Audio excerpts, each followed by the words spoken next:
অনেকেই তো কচু শাক খেয়েছেন, এমনভাবে খেয়ে দেখবেন গলায় একটুও কুটকুট করবে না।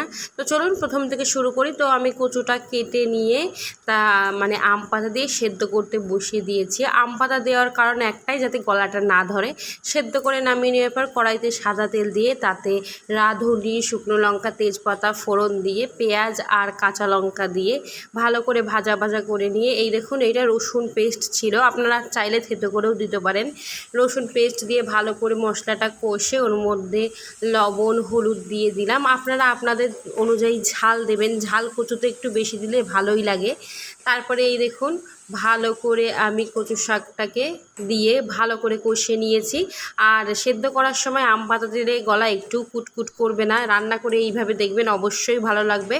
দেখুন অল্প সামান্য চিনি দিয়ে ভালো করে কচু শাকটা নাড়াচাড়া করে দেখুন আমার কচু শাকটা রেডি হয়ে গেছে। কেমন লাগলো অবশ্যই কমেন্ট করে জানাবেন। ধন্যবাদ।